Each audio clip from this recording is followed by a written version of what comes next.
Alors, dans cette vidéo, je vais expliquer comment télécharger la bonne version de ST1 et également comment télécharger l'éditeur des textes de PSPAT et comment configurer la coloration syntaxique. Alors, pour télécharger le logiciel ST1, vous tapez sur la recherche CRMA ST1.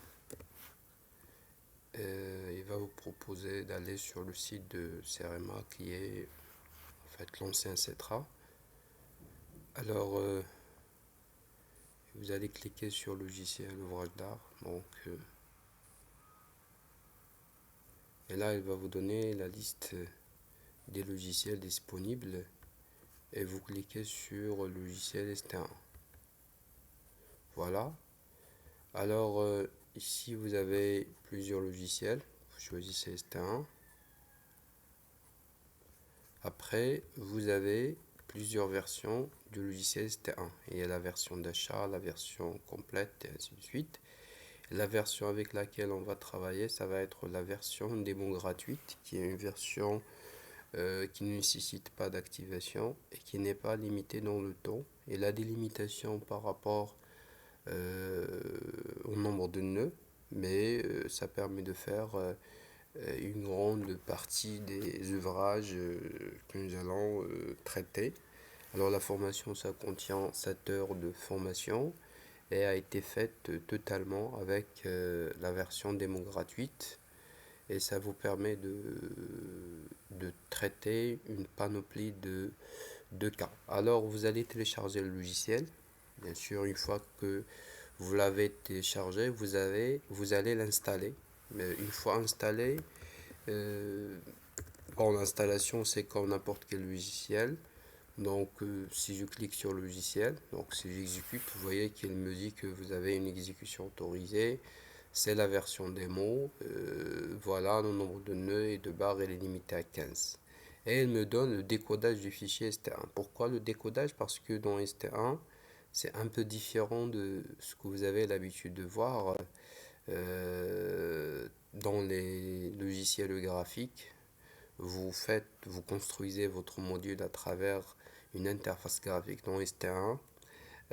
Vous construisez votre modèle dans un fichier texte. Et ensuite, vous allez le compiler avec le compilateur ST1 qui vous permet d'avoir les résultats, les calculs des efforts internes et tout. Donc, les résultats éléments finis classiques.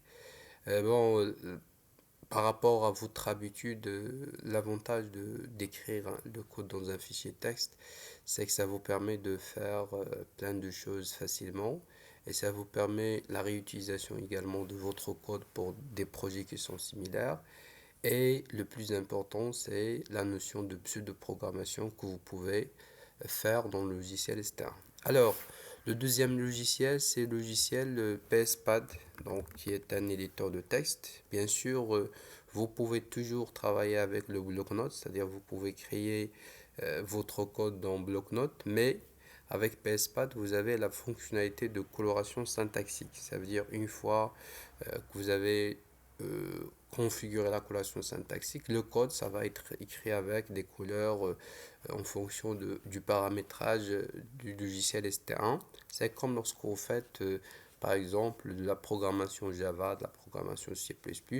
Lorsque vous utilisez un éditeur de texte autre que bloc-notes, ça vous permet d'avoir la coloration syntaxique, ça vous permet le dépistage facile de votre code. Alors, PSPad de la même manière, vous allez vous rendre sur le site officiel de PSPad et vous allez télécharger la version qui vous convient, donc en fonction de votre configuration. Alors, une fois que vous allez télécharger la version de PSPad, vous allez bien sûr l'installer. Donc l'installation, c'est comme n'importe quel logiciel. Vous allez faire suivant, suivant, et une fois installé. Alors, pour configurer la coloration syntaxique, il faut suivre les étapes suivantes d'une manière stricte. Alors, on va dans le répertoire de ST1, donc il va être dans Programme, CEREMA. Donc CEREMA, c'est l'organisme qui développe le logiciel. Donc et on a ST1 ici. et on va aller dans syntaxe. Donc on va aller dans syntaxe et on va copier le fichier dans l'extension .ini. C'est là où il y a le paramétrage du fichier ST1. Et c'est là où vous avez l'ensemble des mots-clés qui sont utilisés dans ST1 pour la construction du modèle. Et lorsque vous allez configurer la coloration syntaxique, une fois que vous mettez ces mots-clés, ils vont être mis en gras dans le PSPad. Alors vous allez copier ce fichier et vous allez le coller dans le répertoire de PSPad. Donc là, on a le PSPad. Donc PSPad, ça peut être la version que j'ai installée, c'est la version 32. Donc je vais aller dans notre répertoire et j'ai en principe le PSPad.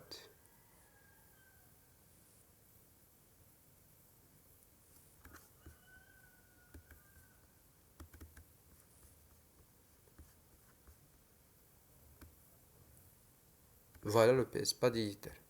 Alors vous allez trouver un répertoire qui s'appelle également syntaxe et vous allez coller votre fichier. Bien sûr, dans le répertoire, vous allez trouver déjà les paramétrages par défaut. Il y a par exemple un 6 qui est un logiciel de calcul, de calcul éléments finis. Il y a ADA, il y a Archicad et plein d'autres logiciels que vous avez peut-être l'occasion d'utiliser. Alors, une fois que vous avez collé le fichier dans le syntaxe, alors là, vous pouvez charger le fichier st1. Donc, vous allez trouver ici, par exemple, st1. Voilà, st1. Donc là, c'est le fichier de paramétrage, coloration syntaxique de st1.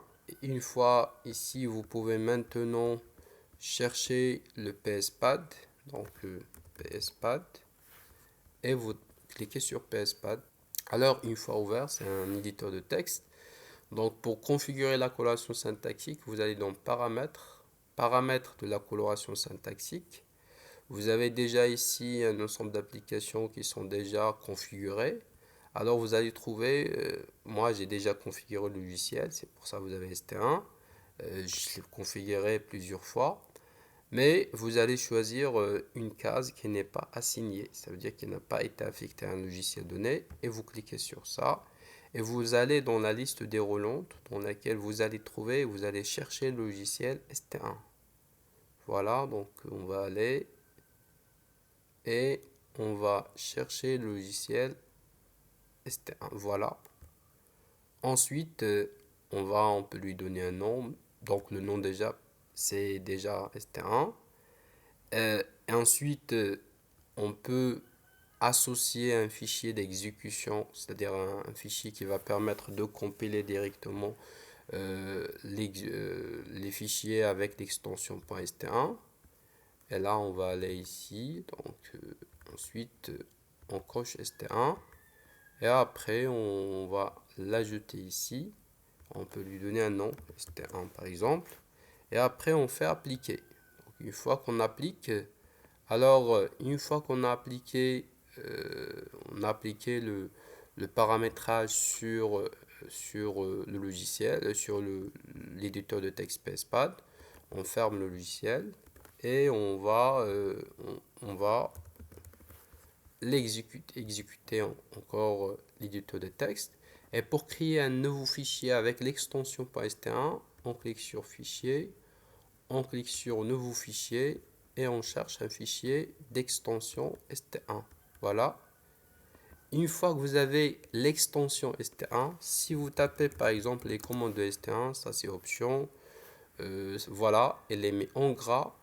Vous pouvez également afficher la numérotation ici en cochant cette case. Donc voilà. Et nous avons également en fait un bouton qui vous permet de compiler le fichier directement à partir de PSPad. Donc vous allez cliquer sur ça et ça va s'exécuter. Voilà, vous avez l'option de calcul. Nous avons une erreur et ensuite on va voir tout ça dans la formation. Ce sont les étapes de programmation, plutôt les étapes de configuration de la coloration syntaxique du logiciel. et je vous souhaite une bonne formation pour appliquer sur des exemples pratiques la modélisation des ouvrages avec STA. Bien sûr, si je mets par exemple un commentaire, là c'est pour mettre un commentaire et j'écris ce que je veux. Ensuite, on va utiliser des variables, par exemple r est égal à 1. On peut mettre un commentaire à côté. Et chaque fois qu'on a une erreur, par exemple, l'erreur, il va donner le numéro. Donc, si j'exécute mon fichier, par exemple, il va me dire, attention, il y a une erreur au niveau de la ligne 1 et je viens ici parce que je n'ai pas précisé la nature d'option à utiliser. Bon, tout ça, on va le voir dans la formation. Là, c'est pour vous montrer comment télécharger et configurer la coloration syntaxique. Bien sûr, vous pouvez toujours travailler sur bloc-notes. Ça veut dire, si jamais vous n'arrivez pas à configurer la coloration syntaxique, mais j'espère que vous allez le faire, vous pouvez directement écrire dans le fichier, par exemple, plan. Voilà. Et ensuite, ce fichier, ça peut être bien sûr compilé dans le logiciel ST1, mais comme j'ai déjà dit, je vous recommande de configurer la coloration syntaxique.